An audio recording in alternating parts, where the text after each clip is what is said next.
Hello everyone and welcome to my YouTube channel Brain Snippers.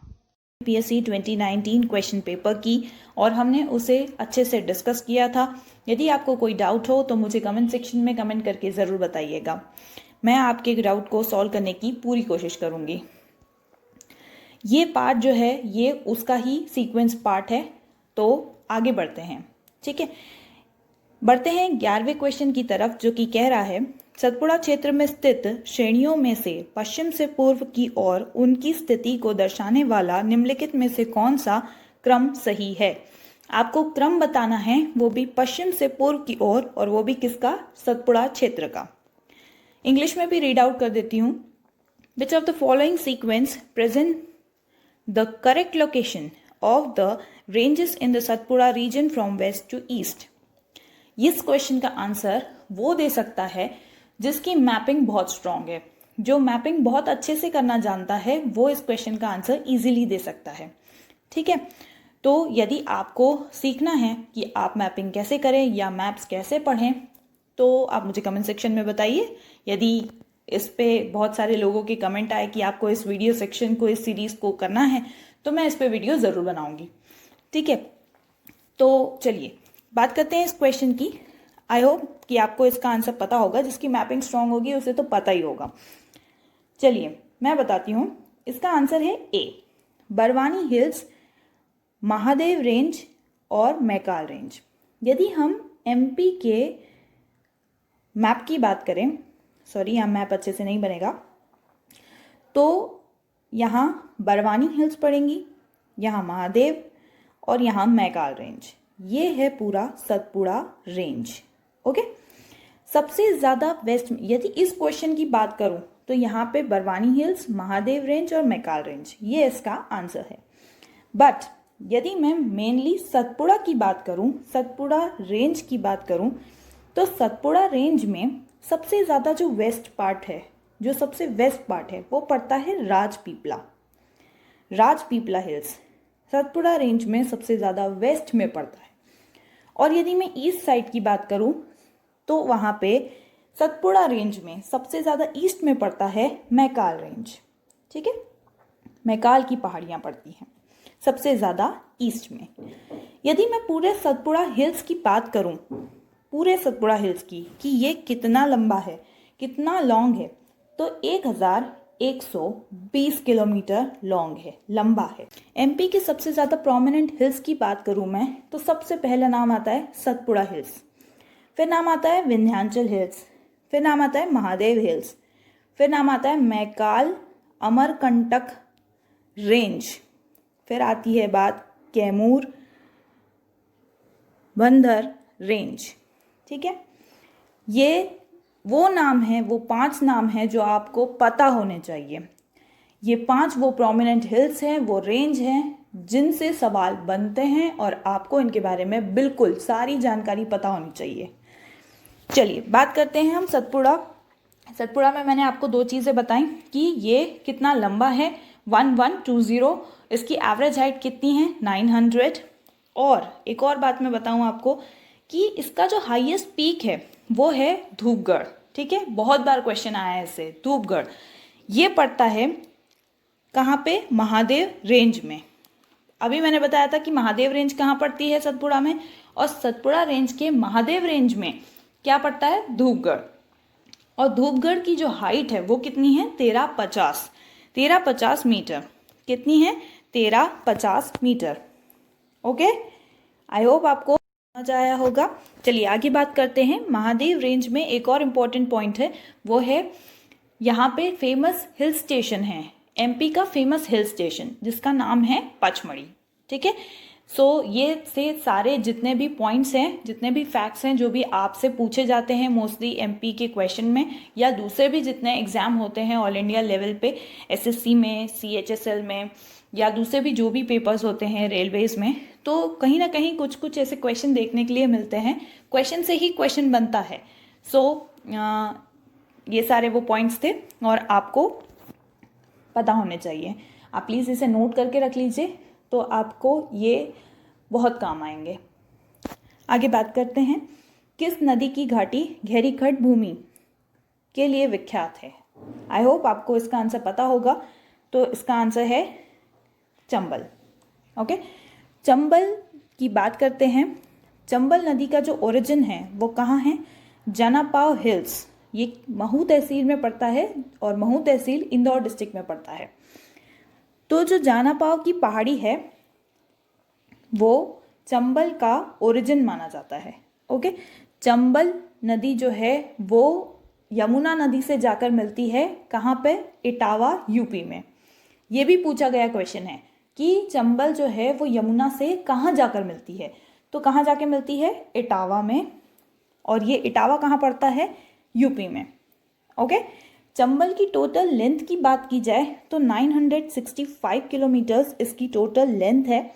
965 kilometres इसकी total length है। याद रखिएगा, सबकी सारी की सारी नदियों की लेंथ आपको पता होनी चाहिए, कौन सी बड़ी है, कौन सी छोटी है, किसकी ट्रिब्यूटरी क्या है, कौन किसकी ट्रिब्यूटरी है, कौन कहाँ से ओरिजिनेट होती है और कहाँ जाके एंड होती है।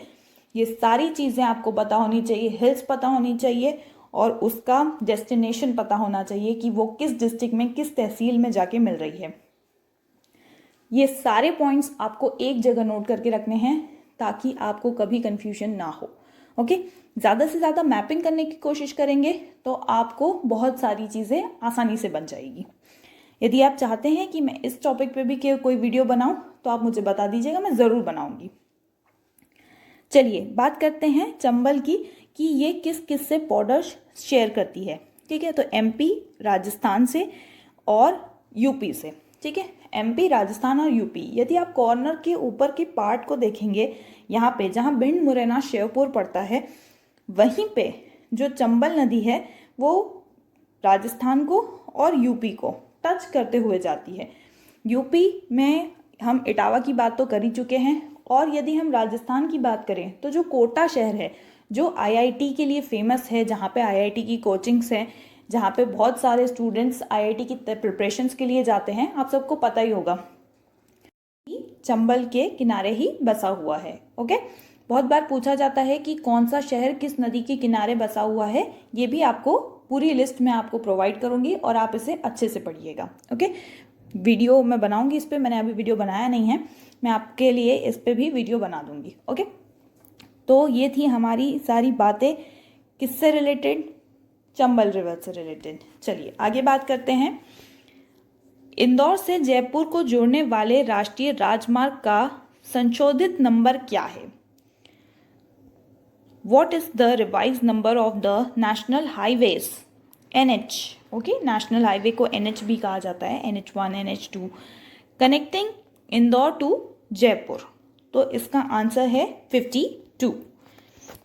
52 A answer is the right answer. चलिए आगे बात करते हैं। निम्नलिखित में से परमार राजवंश के इतिहास पर प्रकाश डालने वाला स्रोत कौन कौन सा है?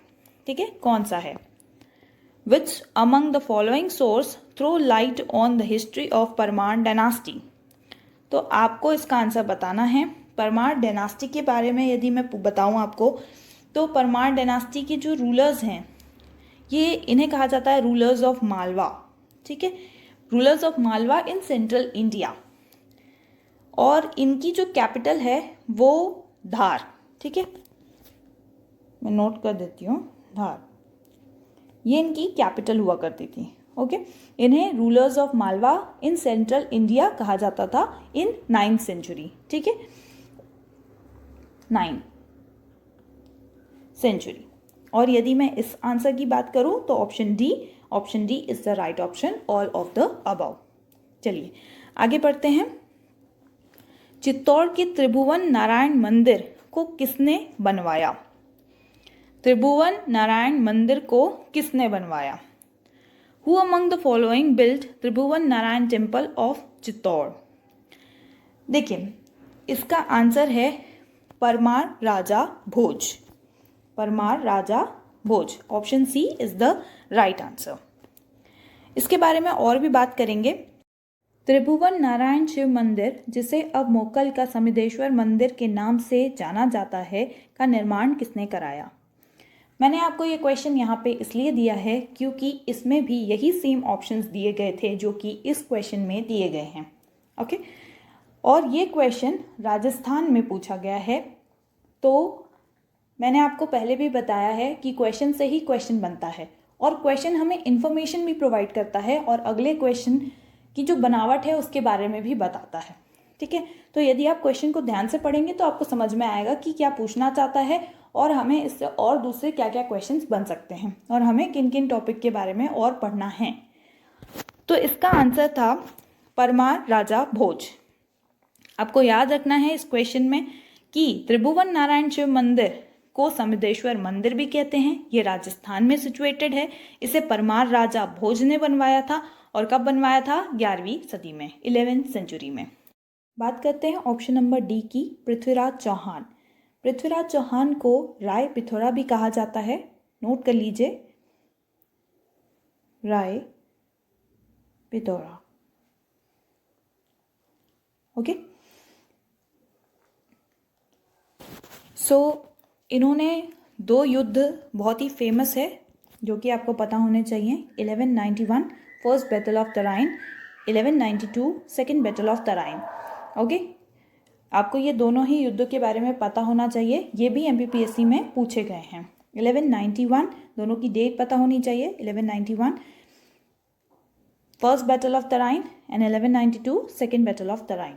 ओके, पृथ्वीराज चौहान के बारे में एक और चीज़ है कि ये कहाँ पे लिखा गया है इनके बारे में। सो जो बुक है उसका नाम पूछा जाता है, उसका नाम है पृथ्वीराज रासो। ओके, और ये बुक जो है वो चांद बरदाई ने लिखी है। किसने लिखी है? चांद बरदाई ने। ओके, चलिए आगे बात करते हैं। मध्य प्रदेश का कौन सा हवाई अड्डा कार्यशील नहीं है? Which airport is non operational in Madhya Pradesh? तो इसका आंसर है Panna. Panna is the right answer. आपको पता होना चाहिए कि कौन से एरिया में, कौन से स्टेट में कौन कौन से एयरपोर्ट्स हैं। इसकी पूरी लिस्ट है। यदि आपको चाहिए तो अगेन मुझे कमेंट सेक्शन में बताइए। एंड आपको सारे के सारे एयरपोर्ट्स जिनके नाम रिसेंटली चेंज हुए हैं इनके बारे में ज़रूर पता होना चाहिए, क्योंकि ये मोस्टली न्यूज़ में रहते हैं, नाम चेंज हुआ रहता है तो मोस्टली पूछे जाते हैं। ओके, तो खजुराहो में एरोड्रम है, जबलपुर में एयरपोर्ट है और ग्वालियर में भी एयरपोर्ट है। तो ग्वालियर मैं सबके नाम बता देती हूँ आपको। भोपाल की बात करें तो भोपाल में राजा भोज इंटरनेशनल एयरपोर्ट है, राजा भोज इंटरनेशनल एयरपोर्ट। इंदौर की बात करें तो देवी अहिल्याबाई होलकर इंटरनेशनल एयरपोर्ट। ग्वालियर में राजमाता विजय राजे सिंधिया एयरपोर्ट और जबलपुर में जबलपुर एयरपोर्ट। ओके, तो ये सारे एयरपोर्ट्स के नाम हैं, ये भी आपको पता होने चाहिए। मोस्टली पूछा जाता है, पिछली बार शायद सब इंजीनियर के पेपर में पूछा गया था कि भोपाल में जो एयरपोर्ट है उसका नाम क्या है और देवी अहिल्याबाई होलकर एयरपोर्ट कहाँ पर स्थित है, ऐसा भी पूछा गया है। तो आपको ये सारी चीज़ें पता होनी चाहिए। ओके, चलिए आगे बात करते हैं। मध्य प्रदेश की पिछली विधानसभा 2014-2018 के अध्यक्ष कौन थे? ओके, तो 2019 से तो कमलनाथ सरकार आ गई है, उनसे पहले की जो विधानसभा है उसके बारे में पूछा गया है। ओके, 2014-2018 के बारे में। तो तब कौन थे? Doctor Sitasharan Sharma ji, doctor Sitasharan Sharma ji. Okay, ये आपको पता होना चाहिए। मोस्टली सारे ऐसे लिस्ट बना बना के याद कर लीजिए, पहले, दूसरे और जो अभी हैं और उनसे पहले कौन थे। ठीक है, किसने किसको रिप्लेस किया आपको ये पता होना चाहिए और वो कहाँ से बिलोंग करते हैं ये भी आपको पता होना चाहिए। तो मैं आपको डॉक्टर सीताशरण शर्मा जी के बारे में बता देती हूँ। Doctor Sitasharan Sharma, he is the senior leader of BJP. Okay, BJP से बिलोंग करते हैं, भारतीय जनता पार्टी के से बिलोंग करते हैं और he is the senior leader of BJP. और ये स्पीकर रहे हैं एमपी के विधानसभा के लेजिस्लेटिव असेंबली के। ओके, लेजिस्लेटिव असेंबली के। और एक और बात, ये करंटली इलेक्ट हुए हैं as MLA. Okay, as MLA elect हुए हैं from Hoshangabad. Okay, from Hoshangabad. आपको सबकी कॉन्स्टिट्यूएंसी या सबका जो एरिया है जहाँ से वो इलेक्ट होते हैं, नॉमिनेट किए जाते हैं, कहाँ से जीते हैं, ये सारी चीज़ें आपको पता होनी चाहिए। आप चार्ट बना के रखिए, जब इलेक्शन होता है ये सारी चीज़ें बहुत इंपॉर्टेंट होती है। और इस बार भले ही इलेक्शन के बारे में ज़्यादा ना पूछा गया हो, लेकिन हो सकता है कि जो आने वाली पीएससी है उसमें पूछ लिया जाए। हमारा इलेक्शन 2019 टाइम में ही हुआ है, तो आपको इसके बारे में बहुत सारी चीज़ें पूछी गई हैं, बहुत सारे पेपर्स में आपको देखने के लिए मिलेगा। आपको जो भी टाइम पे जहाँ पे भी इलेक्शन हो रहे हैं आपको इनके बारे में पता होना चाहिए। ओके, करेंटली जहाँ जहाँ इलेक्शंस हुए हैं, अभी दिल्ली में चुनाव हुआ है, तो आपको हर चीज़ के बारे में पता होना चाहिए। मोस्टली इलेक्शन के बारे में तो पता ही होना चाहिए। इलेक्शन कमीशन क्या है, स्टेट इलेक्शन कमीशन क्या है, कब स्टैब्लिश किया गया, ये सारी चीज़ें आपको पता होनी चाहिए। ओके, चलिए एक और बात इनके बारे में कि ये 5 टाइम्स एमएलए रहे हैं। Okay, from the same constituency, 5 times MLA from the same constituency. तो मैंने क्या क्या बताया आपको कि ये बीजेपी के सीनियर लीडर हैं, ये 5 बार एमएलए सेम कॉन्स्टिट्यूएंसी से रहे हैं इस बार को मिला के। ओके, और ये स्पीकर रहे हैं लेजिस्लेटिव असेंबली के। ओके, और करंटली भी कहाँ से इलेक्ट हुए हैं, होशंगाबाद से। ओके, चलिए आगे बात करते हैं। ऑप्शन में दिया हुआ है ईश्वर दास रोहानी। ओके, ईश्वर दास रोहानी ये इंडियन पॉलिटिशियन है। Okay, he is an Indian politician. He was deputy speaker of Bharatiya Janata party. Okay, deputy speaker रहे हैं ये भारतीय जनता पार्टी के, और स्पीकर भी रहे हैं। स्पीकर ये रहे हैं 2003 से 2013 तक, और डिप्यूटी स्पीकर रहे थे 1998 से लेकर 2003 तक। 2003 में डिप्यूटी स्पीकर और 2003 के बाद 2013 तक के स्पीकर। ओके, आई होप आपने ध्यान से सुना होगा, नोट कर लीजिए इसे। ओके, चलिए वीडियो को थोड़ा सा बैक कीजिए और नोट कर लीजिए। कुंजीलाल दुबे जी, कुंजीलाल दुबे जी जो हैं, he is known for Indian freedom struggle. Okay, Indian freedom struggle के लिए, एजुकेशन के लिए इन्हें जाना जाता है। ये first vice chancellor, first vice chancellor थे पंडित कुंजीलाल दुबे रानी दुर्गावती यूनिवर्सिटी के फर्स्ट वाइस चांसलर थे। ओके, ये याद रखिएगा कि पंडित कुंजीलाल दुबे जी को इंडियन फ्रीडम स्ट्रगल के लिए जाना जाता है, एजुकेशन के लिए जाना जाता है, और first vice chancellor of Rani Durgavati university. Okay, government of India ने इन्हें पद्म भूषण भी दिया था। ठीक है, पद्म भूषण से नवाजा था, इनको हाईएस्ट सिविलियन ऑनर दिया था 1964 में। ओके, 1964 में, डेट याद रखिएगा, पद्म भूषण दिया गया था गवर्नमेंट ऑफ इंडिया की तरफ से। Okay, it is a highest, third highest civilian honour. Okay, आगे बात करते हैं श्री राजेंद्र सिंह के बारे में। सारे ऑप्शंस के बारे में मैं बारी बारी से डिस्कस कर रही हूँ, ताकि आपको यदि कहीं किसी और चीज़ के बारे में क्वेश्चन पूछा जाए इनसे ही रिलेटेड, तो आपको बने। ओके, श्री राजेंद्र सिंह जी के बारे में बात करेंगे तो इन्हें वाटरमैन ऑफ इंडिया के नाम से जाना जाता है। किस नाम से? Waterman, Waterman of India. इनके बारे में सर्च कीजिएगा कभी गूगल पे। ओके, तो आपको पता चलेगा। वाटरमैन ऑफ इंडिया के नाम से इन्हें जाना जाता है। वाटर कंजर्वेशन पे इन्होंने काम किया है। He is an Indian environmentalist. Okay, and ये अलवर डिस्ट्रिक्ट से है, राजस्थान से। ये भी आपको पता होना चाहिए कि राजेंद्र सिंह जी अलवर डिस्ट्रिक्ट से बिलोंग करते हैं, और अलवर डिस्ट्रिक्ट जो है वो राजस्थान में पड़ता है। आपको भी वाटर कंजर्वेशन करना चाहिए। ठीक है, सबको पानी का, बिजली का, और हर वो चीज़ जो हमारे नेचर को प्रोटेक्ट करती है। जितनी आप बिजली जलाएंगे उतना कोयला जलेगा, जितना कोयला जलेगा उतना ज़्यादा प्रदूषण होगा। ठीक है, तो हमें पोल्यूशन नहीं करना है। सेव इलेक्ट्रिसिटी, सेव फ्यूल, पानी को बचाएं, save water, save life. Okay, so चलिए आगे बात करते हैं। निम्नलिखित में से कौन मध्य प्रदेश का राज्यपाल नहीं है? नहीं है पूछा गया है, तो आंसर है ऑप्शन डी, न्यायमूर्ति अंशुमन सिंह। इनके बारे में मैं आपको बता दूं कि ये गवर्नर ऑफ गुजरात रहे हैं 1998 में, ओके। और राजस्थान के भी गवर्नर रहे हैं from January 1999 to May 2003, okay.